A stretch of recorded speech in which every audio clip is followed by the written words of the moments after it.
concernant image yi nga xamante ni jot nañ ko dem ñu partagé ko ci suñu page suñu comment dire encore. ñu grève.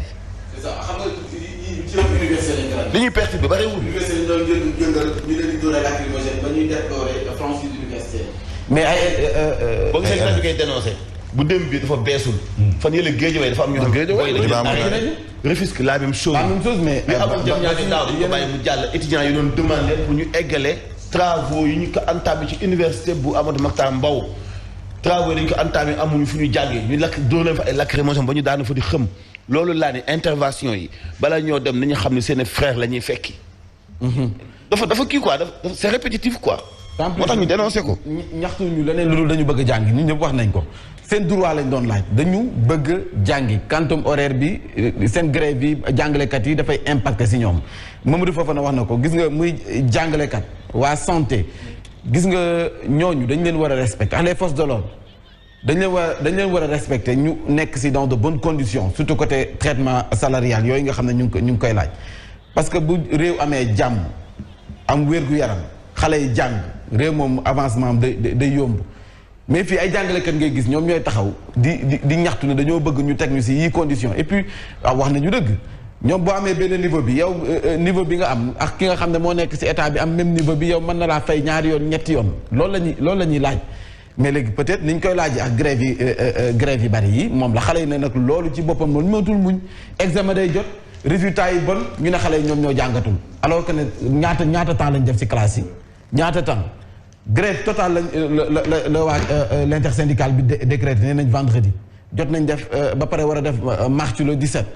mais loolu yëpp ñu koy toog te bientôt bés yi dafa gaaw examen yi léegi mu ñëw duñ leen lebal dara donc ñoom les forces de l'ordre ñoom ñoo war a comprendre ne ñii ay xale lañu ñu nekk si boori tali nga leen di dàq ñoom salaamaaleykum maaleykum salaam ñu dóor gaz lacrymogène ak lépp ci man te loolu xaalis la de lacrymogène boobu ñu yàq noonu ñoo xam ne boo ñëwee wax ak ñoom mën nañu dem delluwaat si ni que dem ñibbi état moom mooy génn ñun ñooy génn suñu xaalis jënd ay lacrymogène loolu nga koy yàq noonu si gratuitement alors que mënoon nga dem wax ay xale yu ndaw bariwuñu demal wax ak ñoom ñu dellu wàcc dem ñibbi seen i kër mais si booru tali ngay doon xoolal xale boobu tànk bi ni mu def kooku est-ce que dina du toog une semaine wala 2 semaines du jàngi. ngay xool ci sa bopp da nga am ay doom man dama am ay doom yu jàng lycée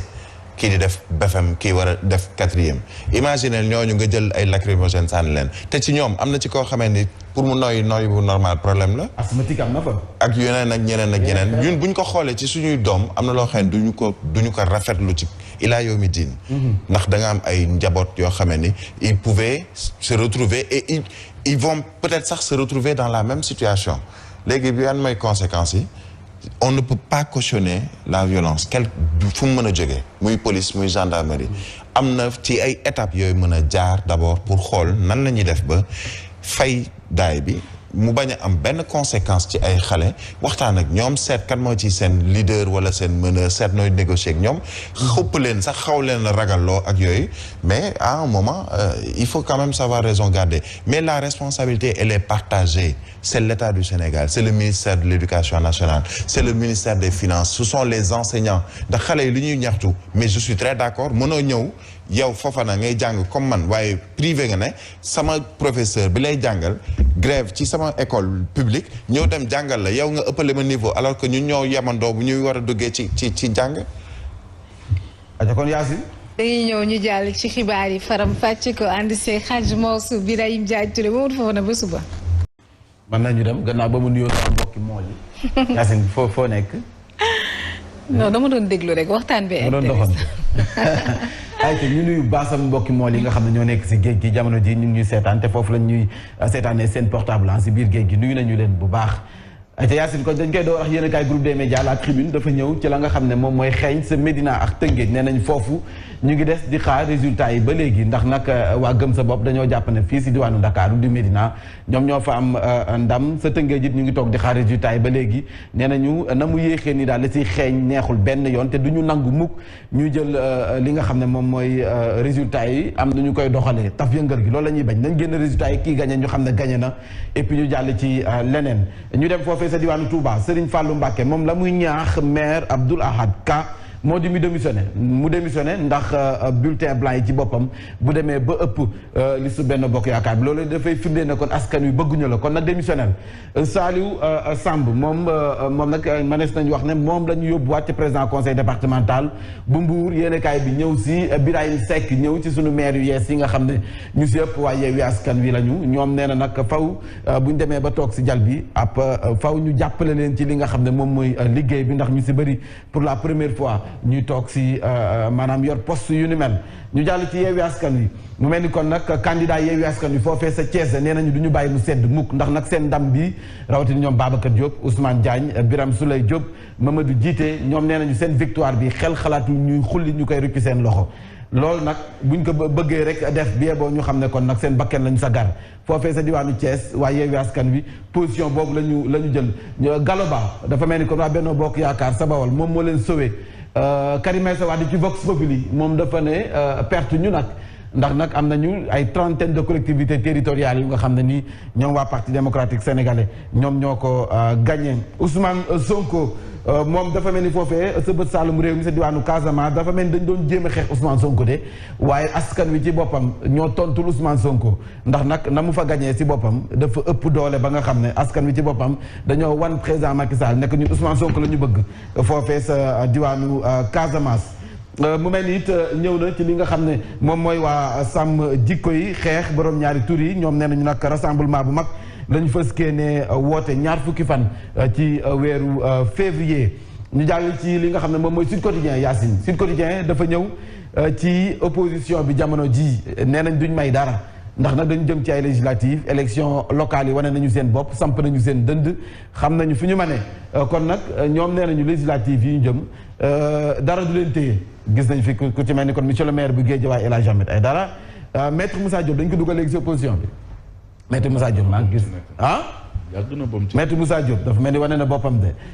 ki nga xam ne moom mooy ñoom Thierno Bocoum ñoom ñëpp ñu ngi ci Malick Gakou Adjaratou Aïda Mbodj la présidente ñoom ñëpp Babacar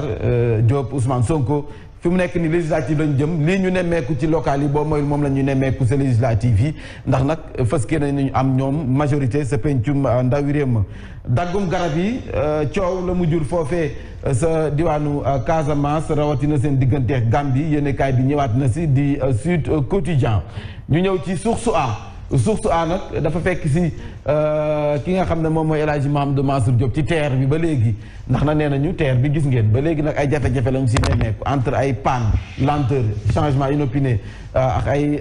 askan wi ñi nga xam ne miinaguñu train bi jëlaguñu ko loolee la ñu nemmeeku ci TER bi nga xam ne askan wi ba léegi nag soppaguñu ko daal te gis nañ si ay rëq-rëq ay panne yu bari ba tey yéenekaay bi ñëw ci manquement yi nga xam ne dañ koy faral doon déplorer ci doxalinu élection yi ak naka nañu ko tëralee mu mel ni soo moyul sa Mermoz Sacré-Cœur conseil yi si boppam ñooy tànn kan moo leen di jiite suffrage direct la Barthélémy Diaz moom moo gagné sa Mermoz Sacré-Cœur waaye it moo gagné sa mairie ville bu Dakar kon nag faw ñu am kuñ teg ca mairie bu Sacré-Cœur Racine Talla moom nag dafa mel ni ku mer de mais Racine mën naa bañ a mer nag ndax jaru muy tëkkee la jamais ay dara nee na ko yow faw nga xam ne nag na nga toogee sa géej waaye du yomb ci yow ndax duñ la ko yombalal moom Racine Talla moom moo ko xamle ndax nee na que yor mairie du def revue de presse wolof wuute na te ñoom duñ ko yombalal mais ma def ne ñoom ñëpp géej waay la ñu dëkk. loolu mën na ñàkk nag. defante bi ak tënku bi ñoom ñëpp ñoo bokk seen géejawaay bu Ahmed réussir mënutee mu doxal de. bu Ahmed réussir géejawaay moo réussir affaire bi du la personne d'Ahmed Aïdara nañu bàyyi yooyu waaye nañ bàyyi yooyu rek. psychose bu 2014 la ñu nemmeeku jamono ji période post électorale mu mel ni jamono ji wàllum ku si nekk naan maa gañew ma gis nga nemmeeku nañu ko ci gox yu bari Ismaïla Madior Fall Omar Ciss bu vision bu Yewwi Askan Wi sa Tëngéej ñoom nee nañu Ismaïla Madior Fall lajj na ba noppi bëgg accroché wu ci seen victoire ñoom waa Yewwi Askan Wi du ñu ko nangu yéenekaay bi ñëw na si local sa Géejawaay Yewwi Askan Wi dafa mel ni samp na ndëndam sa Géejawaay te gisatul dara lu koy andi jaay si beng sa Tivaouane nee nañu bi mu lajjee dafa dem di lalli gazon synthétique mu leen mayoon moom nag andi na si ay leeral nee na loolee amul andi na ci ay leeral ku ko bëgg xam na ñëw ci le mandat ñu waxtaane ba tey parti démocratique sénégalais ak nag élection locale yi mu mel dafa tàmbalee daanu maanaam régression la ñu nemmeeku le témoin moom moo ko xamle ndax nag nee nañu élection locale wala ay élection yu parti démocratique sénégalais bokk te Mame Abdoulaye Wade ñëwul dafa mel ni foofee ñoom ñàkk nañu ba noppi. Macky Sall va couper des têtes mooy sanction yi nga xam ne ñu ngi koy annoncé nee nañu nag liy xeeñ neexul benn yoon te nag soo moyul njiitu réew président Macky Sall dana am ñu bëri ñu nga xam ne dana rëq seen digg ay ministres ay directeurs généraux yu nga xam ne yor nañu seen i mallette wàcc si dëkk bi jox askan wi ñu lekk ba suur encaissé xaalis bari ba noppi ñu wal leen gannaaw askan wi dañ doon muus mais askan wi dañ leen wan ne ñun ñoo leen gën a muus ndax si li ngeen di dox ñun amuñu jot boobu. Parti démocratique sénégalais mu ngi expliquer lajjiteem gi nga xam ne am na ko ci joŋante gox-goxaan yi ak 24 heures yéenekaay moom it moom Bougane Gueye Dany si joŋante gox-goxaan yi ak coalition Gëm Sa Bopp nee na nag président Macky Sall daf ko bëgg éliminer wala sax laaj boobu la ñu samp ndax dafa bëgg éliminer coalition Gëm Sa Bopp ak nag Bougane Gueye Dany tontu li yéenekaay bi ñëw na ci li nga xam ne rek moom mooy laaj boobu sampu. ñu dem sa local foofee sa diwaanu Louga dóoraat la ñu ko tuddee ak nag Moustapha Diop fu mu nekk nii nee nañ foofee sa Louga moo fa samp ndëndëm te xam naa jëlee ko fa du yomb direct news ñëw ci ki nga xam ne rek moom mooy ndongo daara bi ndongo daara la parcours am jaar-jaaram ak nag ba fi mu toll nii tey jii moom moo jiite diwaanu Kaolack mu kooku moo di Serigne Boub yéenekaay bi def gëstu bu yaatu ci moom na mu jaaree kokki njàngum alxuraanam njàngul nasaraan waaye nag doon ndongo daara am lu mu fi tekki ci réew mi ba tey jii moom la ñu dénk Kaolack kon nag yéenekaay bi ñëw na ci bu baax dañuy jeexale Yacine ak l'évidence naufrage bu APR fii ci diwaanu Ndakaaru Abdou Karim Sall bokk na ci ñi nga xam ne ñoom ñoo sauvé waa Benno Bokk Yaakaar mu mel ni it foofee sa Foundiougne Moustapha Mbaye dafa remplir ci conseil ba waaye it teg na loxo Ndiagane Barka moom Moustapha Mbaye moom mooy jëm ci résultat local yi ce département bu Foundiougne l'évidence foofu la génne dikk na également ci hécatombe bu camp présidentiel bi Doudou Ka comme moom it ci cas yi la jëm ñu tuddee ni ñu ko mën a jàppee rek cas communautaire noonu la ñu ko tuddee moom Doudou Ka bokk na ci cas yi nga xam ne war nañ ko traité président Macky Sall war na ko traité Yacine. yéen cas yi foofu la ñu ko tënkoon une minute de. ah des naa une minute. ma est-ce que doo jël kii. Mbéri Sylla moom nee na jëlaat na fauteuil am si conseil bu Louga l'exclusif ba tey mën nañ ko jël. boo paree nga jël Odia. Odia après ñu jël quoi. enseignement majeur du scrutin local président Macky Sall dafa mel ni kon jamono ji ba fii moom moo tey ëllëgu politique am moom yéenekaay bi noonu la loolu la xam ne Ousmane Faye moom nag génne na ci pataaram gi yëkkati ay kàddu def ak taxaw seetlu ci résultat yi tàng yi nga xam ne nemmeeku nañu ko ci yéen nemmeeku nañu ko ci élection yi nga xam ne moom la ñu génne libération